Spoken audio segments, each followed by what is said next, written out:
Western academia continues its steady decline. I'm Marco Perry. Welcome to the Perry Platform.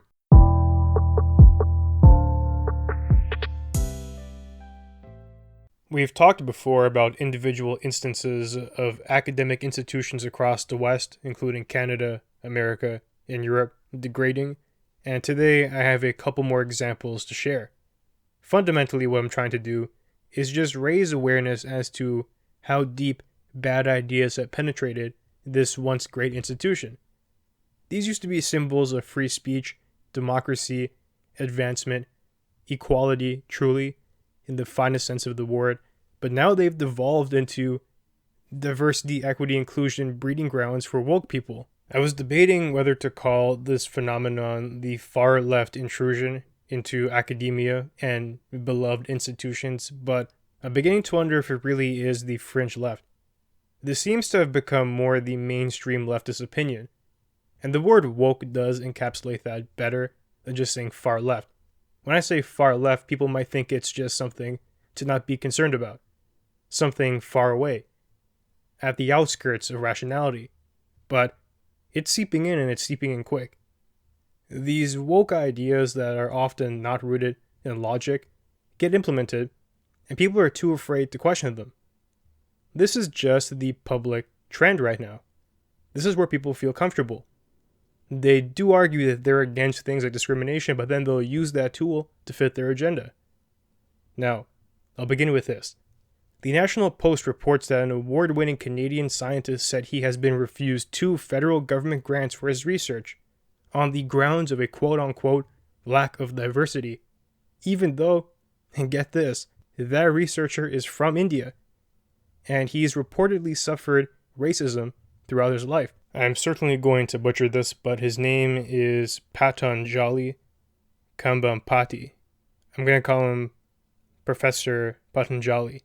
Now, he works at the chemistry department at Montreal's McGill University, and he believes that the death blow for his latest grant application was a line in the application form where he was asked about hiring staff based on diversity and inclusion considerations.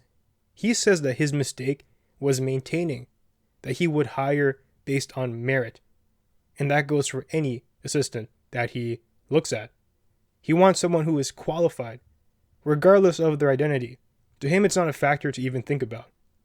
His application for a $450,000 grant this month from the Natural Sciences and Engineering Research Council of Canada was turned down because the council said the equity, diversity, and inclusion considerations in the application were deemed insufficient.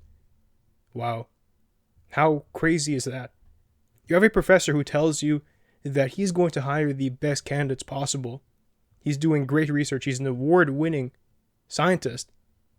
And because he takes the rational approach of not trying to discriminate based on the skin color of applicants, whether you like it or not, he wants to look at the character of the individual, he's being turned down, as the council cited.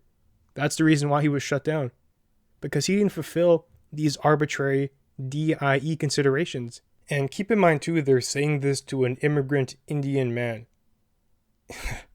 This is preposterous, honestly. And that wasn't the first time. He had another grant application a year ago to the federally funded National Frontiers and Research Fund, whose object of that organization is to support world-leading interdisciplinary, international, high-risk, high-reward, transformative, and rapid response Canadian research.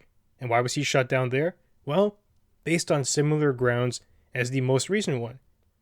DIE considerations that he wasn't meeting because he just wanted the best candidates possible on his team, regardless of the arbitrary facts of your birth. Now, this professor, he said he didn't go public after the first rejection, but he's deciding to speak up now because the increasing use of these ideological terms like equity, diversity, and inclusion by the very government who's supposed to represent all Canadians, it's becoming too much of a problem. Woke culture, as he calls it, is killing innovation, harming science, and disrupting society. And honestly, I don't think he's wrong with that claim. You might say it's a hyperbole, but if you take a second to look into the real-world consequences of these ideas, he's not that far off from the truth. What's happening to him is a mockery of academia, of science. He has great research that's on the come up. He's an award-winning scientist. He's a Canadian. And he wants the best people on his team. But because of that, he's being denied. The professor then goes on to give a quote, and he says that, "I think what's happened is the woke and the social justice warriors have made a moralistic argument, the way that the religious right used to make these same arguments." And I agree with that. What you're seeing on the left is a pseudo-religious stance, mirrored by people who you see previously on the right and the far right. It's the same craziness that we're dealing with, but in this instance, the far left had a lot of control and influence over culture and the institutions that we should be valuing. And he says, "But I think it's okay to say that I believe that equality is a morally valid position. I believe that meritocracy is a morally valid position." And that's exactly right. Meritocracy is the way to go. Even though imperfect, you judge an individual based on the individual characteristics, not these weird pseudo group traits that are acting as proxies for what you think is some type of historical redressing. I've always been baffled by this stance because it seems like they have the formula wrong from the get-go. If you're really looking to help the underprivileged in our society, it's more a discussion on class, not race. The poor, for example. There's a mixture of black, brown, white people in that bin, and their experiences are going to be quite similar. Now, it seems to be that the predominant thinking is that race supersedes that. So presumably, somebody like Jaden Smith, who has grown up with tremendous privilege, is going to relate more to the people who are living in abject poverty in certain areas of Canada if the pigments of their skin match. But if you have someone who is white living in those certain circumstances, they're going to be alienated from the experience because of those same pigments. It's ridiculous. If you want to make these arguments about equity and fairness and justice, let's talk about class. There's more ground there for agreement. These race considerations are getting out of hand, and they're not even acting as the best proxy for the issue that they supposedly want to tackle. It's completely asinine. I often see the argument that, well, a lot of the underprivileged do belong to black and brown communities. Well, if that's the case, just make programs that help the underprivileged, and disproportionately you will be impacting black and brown people by dint of them making up most of that category anyways. And you don't get caught up in the racial ambiguousness that comes with simply making programs for certain races and colors of people. How we've become more obsessed with things like race as time has progressed baffles me. It's a reversal of what should be happening. People should care less and less about these arbitrary facts of your birth. We should regard people as individuals and judge them on the basis of their individual characteristics and whatnot. Take them at face value. But for some reason, shade has become this superior value, almost in a religious sense. Everything's being viewed through that lens right now. The professor in this first story echoes that sentiment. He says that to him, the whole point here is to treat people as individuals, so that's what he tries to do in his life. He says that his way of dealing with racism or sexism or any other ism is to treat people as individuals, disregard the arbitrary group characteristics, and just take them at their personal face value. That's what we should all be doing, but because he has this very common sense, very logical, and what I would consider progressive as a stance, he's getting penalized and can't fund his research. Wow. That's a statement. That encapsulates the woke hysteria that's ruling many of the institutions that should be leaders in impartial judgment, but they've fallen victim to politics. And here's another story that I'm going to toss out here. It was mentioned in the article, and it just illustrates where priorities are at. So, around the same time, another arm of the government, the Canadian Institute of Health Research, gave Dr. Lana Ray, a professor at Lakehead University in Ontario, a $1.2 million grant, keep in mind too, taxpayer dollars, to study cancer prevention. Okay, cool, carry on. But using traditional indigenous healing practices. Okay, question mark there. I'm all for studying whatever makes the most sense, but are we being led by science or politics here? Is there any indication that traditional indigenous healing practices are better than modern medicine? I'm not so sure about that. There are tons of promising research fields like RNA type technology, like CRISPR gene editing, that might be a better use of taxpayer dollars when it comes to tackling the cause of beating cancer. But put that aside for a second. This doctor, if you want to call her that, Dr. Lana Ray, gives this insane quote: "We need to stop framing prevalent risk factors of cancer as such and start thinking about them as symptoms of colonialism."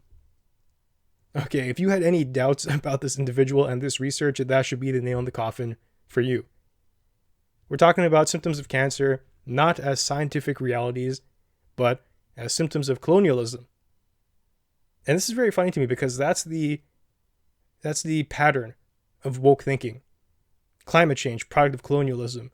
Poverty, product of colonialism.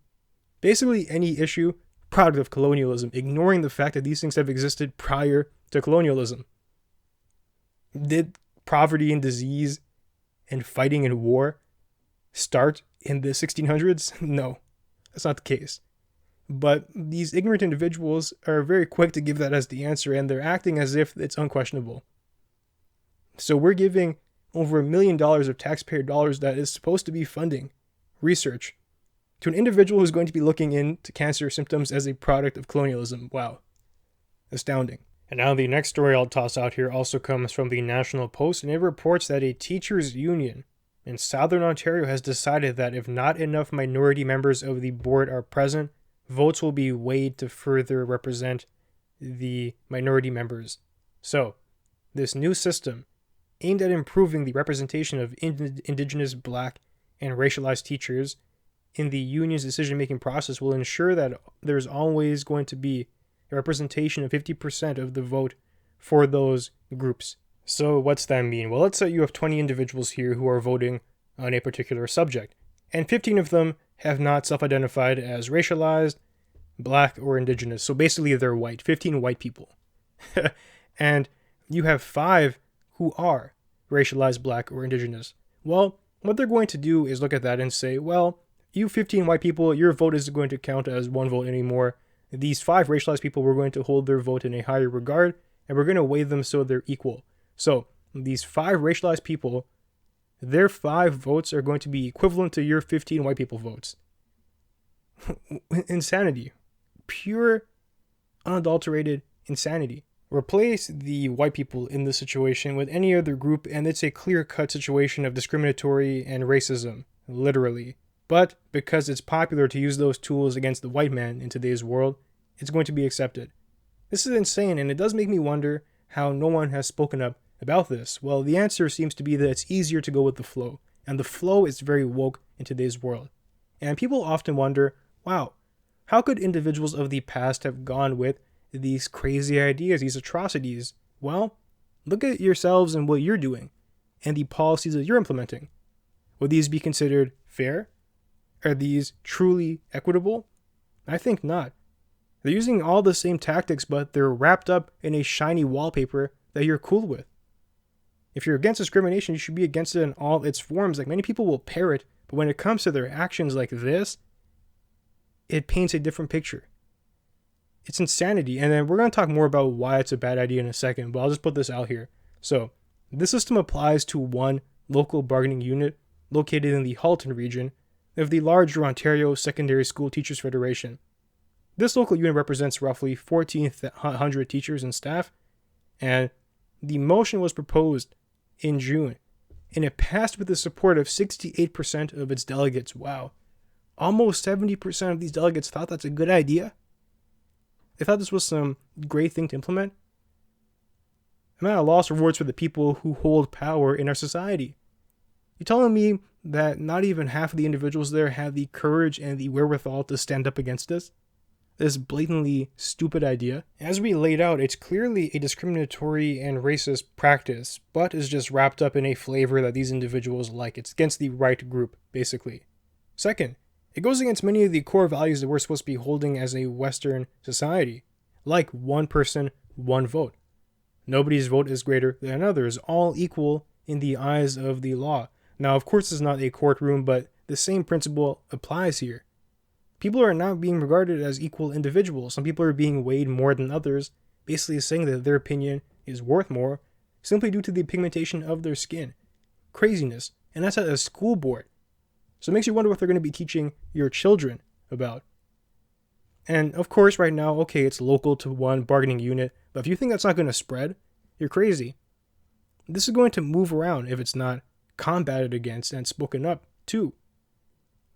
And further, you have to ask why. How does this make any sense? Well, presumably people here are thinking the white people are going to think this way, the racist people are going to think that way, and that itself is a crazy idea. There's a white way of thinking, a black way of thinking, an Asian way of thinking. You're making assumptions based on the group identities of people. In other words, you're applying prejudice here. As the professor in our first story said, take individuals on an individual basis. I don't purport to think that people in a particular racial class all think the same. So how do we know that by weighing the votes in particular ways that we're going to get the outcomes that you supposedly want to see? How is there any basis for segregating votes based on race at all? Now people might say, well, we're trying to be inclusive and get more of these individuals into the system. Well, fine. And here's the difference between equality of opportunity and equality of outcome.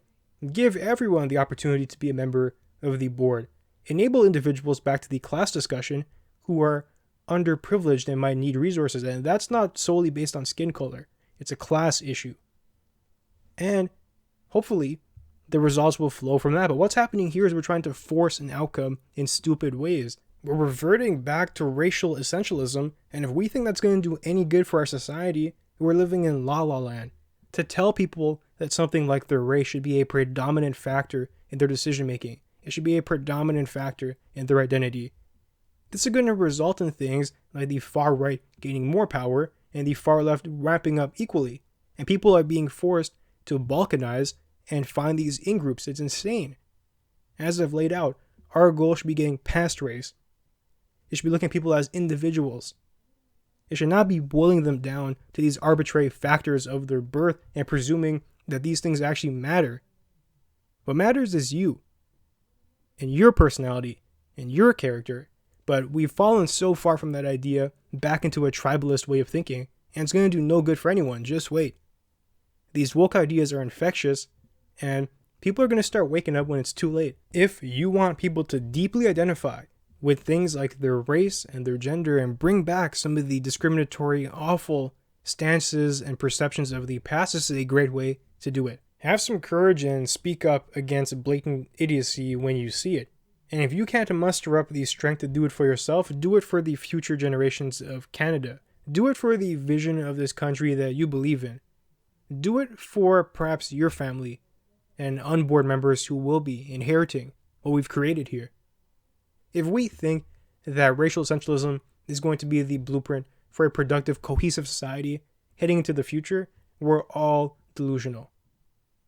Simply put, we have to shed these tribal ideological notions and come together as Canadians and eventually as the human race across the globe. Basically, how this train of progression works is you start off simply identifying with you and your immediate family. And then as you get wiser, you identify with a larger group.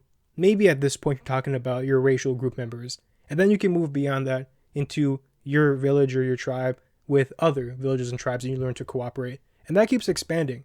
And then eventually you get to countrymen, and hopefully one day we can get to human race. All people around the world viewing each other as just people, individuals, and we're not letting these arbitrary facts of your birth either motivate or demotivate you. It's all about the person, judging people on things that they actually have control over. And it seemed like we were making progress on that, but somehow, some way, we flipped a switch and we're reverting now. And it's painfully obvious that that's a bad thing. So, speak up. And now with that, it does bring us to the end of our conversation for today.